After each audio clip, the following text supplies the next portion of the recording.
Good morning, dear friends. I am Dr. Ashish Chauhan. I am ex-Indian Air Force and I'm employed as Senior Consultant Intervention Cardiology at Sarvodaya Hospital, Faridabad. It's my endeavor today to discuss what we've learned till so far about heart disease and the coronavirus.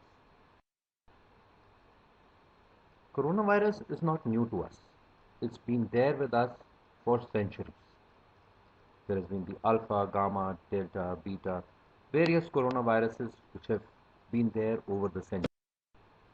The present coronavirus is a coronavirus which bears similarity to the SARS or Severe Acute Respiratory Syndrome coronavirus outbreak which took place in 2002-2003 in China.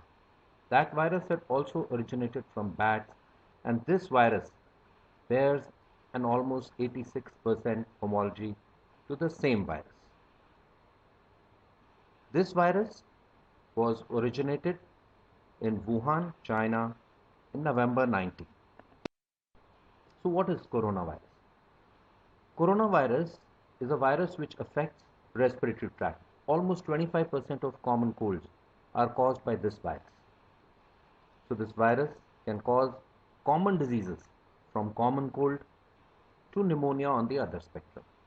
It usually lives in bats and other wild animals, and due to a recent acquisition of spike glycoprotein on its surface, it can now be transmitted to humans directly. This is the spike glycoprotein which bears an affinity to the ACE2 receptor and helps it attached to the type 2 pneumocytes in the alveolar epithelium or cardiomyocytes or other organs in our body, and it enables this virus to gain an entry into our cells.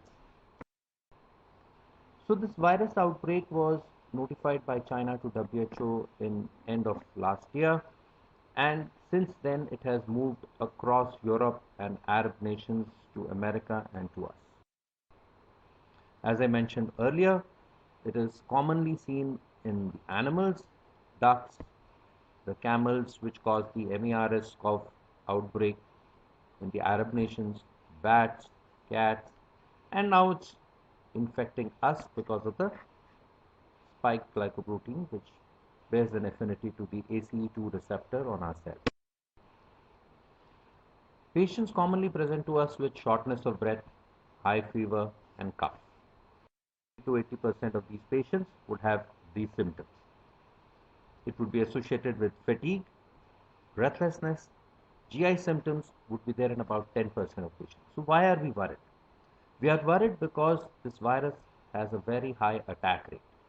It has a RO of almost 4 and has a large incubation period. Meaning, if I am in this room with 4 people and I am infected, I will infect all 4.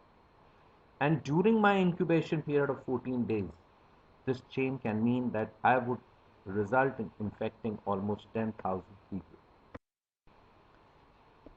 The virus, once it gains an entry into our cells, replicates, spreads through the body. In younger people, an immune response is launched earlier and the virus dies. However, in older people, the immune response is later and the virus spreads. In some people, the immune response can go into an hyperinflammatory phase and a resulting cytokine storm can cause ARDS, SIRS, shock-like features, and when the virus directly involves the myocardium or the inflammatory response gets it, you have severe myocarditis and heart failure. So what are the risk factors for people who develop severe COVID disease? Older people, pre-existing bronchial asthma COPD, CKD, uncontrolled diabetes, hypertensive, previous MI or heart failure, biologics and rheumatoid arthritis, history of a transplant recipient, and patients with retrovirus infection. We know that elderly people don't do too well. This is the alveolar epithelium. It has a natural mechanism of a mucociliary clearance of all bacteria and virus-like products which are cleared by the ciliated cells trapped in the mucoid layer. This cell, the type 2 alveolar epithelial cell, is a cell which typically gets infected by the coronavirus, and it also affects this mucoid layer. So these are the spike glycoproteins on the virus. It binds to the ACE2 receptor on the cell membrane of the cell and gains an entry. After it gains an entry into the cell, it is endocytized by the early endosome, which mature with reduction in pH to late endosomes, and this digests the outer capsule, releasing the free RNA. This free RNA utilizes the Golgi apparatus and the host cell nucleus to speed up its replication process and multiply. The lysosomal structures, the Golgi apparatus, and the nucleus. The virus gains an entry and the 3' end to the 5' end of the virus genome is released.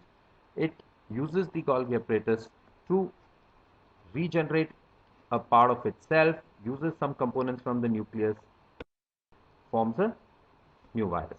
Just a recap on the mitotic cycle, the DNA replication, and the DNA replication. This is a diagram from a friend. The virus enters the pulmonary circuit, it enters the lungs, it enters the alveoli, triggers off an immune response causing alveolar edema, it stimulates the sympathetic nervous system, can involve the circulatory system, triggers off a cytokine storm, and involves the brain, the heart, the lungs. So do pre-existing heart disease or the cardiovascular diseases predispose a patient to developing severe COVID infection? Yes, hypertensives, patients with heart failure, previous MIs, diabetics, and obese people. They are more the medical community. There is one school of thought which says that the ACE inhibitors increases the ACE2 levels, causing an increased receptor availability to the virus to attach. On the other hand, there is a thought process which says that drugs like losartan have shown to increase ACE2 levels, which help as an anti-hypertrophy, anti-fibrotic, anti-inflammatory product, and have reduced severe COVID infection cases. As of now, the American and the European Society and the Cardiology Society of India recommend continuing the use of ACE inhibitors and ARBs in these patients. So what are the risk factors for people who develop severe COVID disease? Older people, pre-existing bronchial asthma COPD, CKD, uncontrolled diabetes, hypertensives, previous MI or heart failure, biologics and rheumatoid arthritis, history of a transplant recipient, and patients with retrovirus infection. To 80% of these patients would have these symptoms. It would be associated with fatigue, breathlessness, GI symptoms would be there in about 10% of patients. So why are we worried? We are worried because this virus has a very high attack rate. It has a RO of almost 4 and has a large incubation period. Meaning, if I am in this room with 4 people and I am infected, I will infect all 4. And during my incubation period, we have to understand that untreated new heart attacks are still killing more people than corona is. So people need not be afraid of coming to hospitals and getting themselves treated.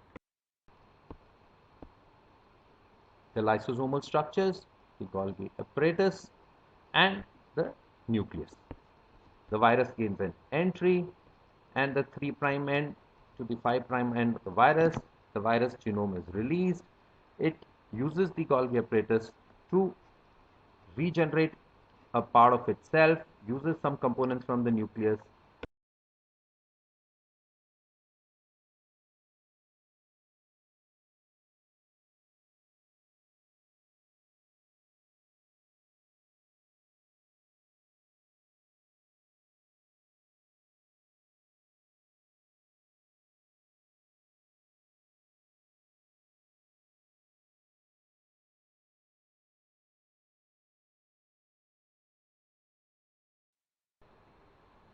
As I mentioned earlier, the coronavirus attaches itself to the ACE2 receptor and infects. It also provokes an immune response which involves all organs of the body, and severe myocarditis is associated with 50% mortality.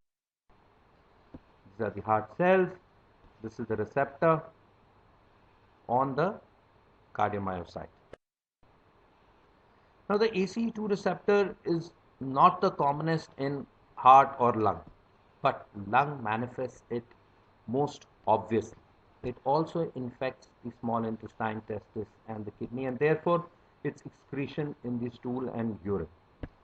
However, it is the heart and the lungs which are most manifested. The ACE inhibitor prevents the conversion of angiotensin 1 to angiotensin 2.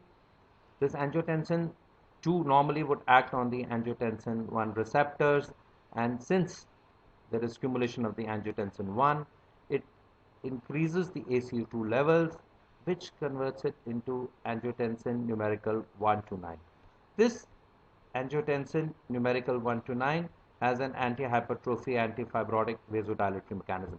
Therefore, the jury is out on this, and some say ACE inhibitors can be used, some say ARBs can be used, some say they shouldn't be used. We definitely know that in heart failure, there is an upgradation of the ACE2 receptor. Same is seen in hypertensives, post-MI remodeling, diabetics, and obese people. This is the paper from where it dropped. So do we have a established treatment? No, there is no established treatment. However, there are a lot of investigational therapies which are there.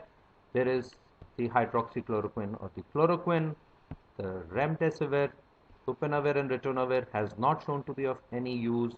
The tocilizumab may be used as a last stage option in patients with cytokine storm.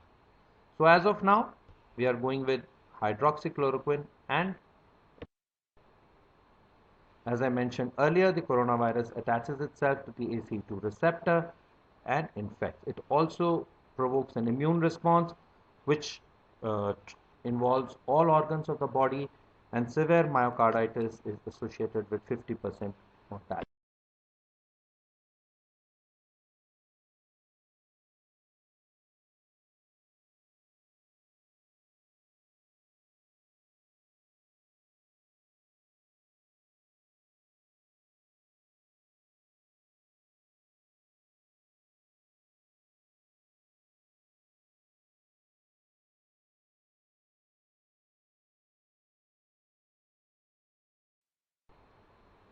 This is a nice diagram from a paper by Christian A. Deveau and Jean-Marc Rolin,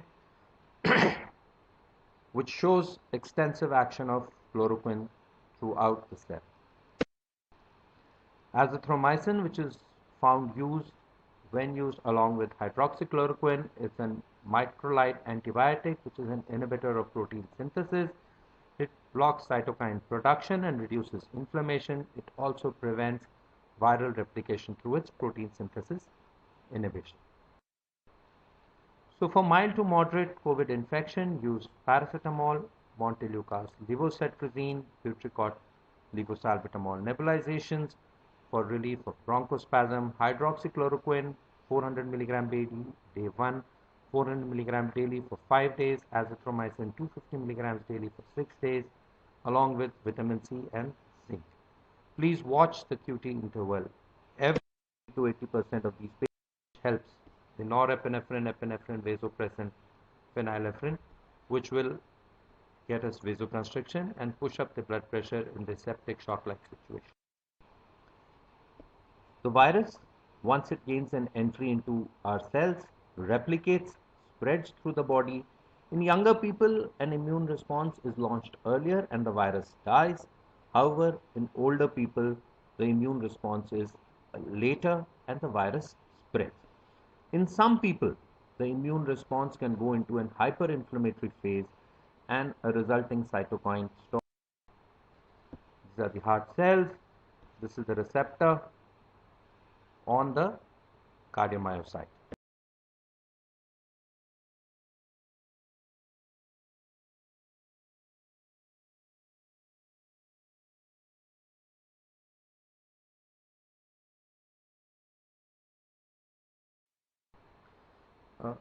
Also, another drug, the remdesivir, is a nucleotide analog.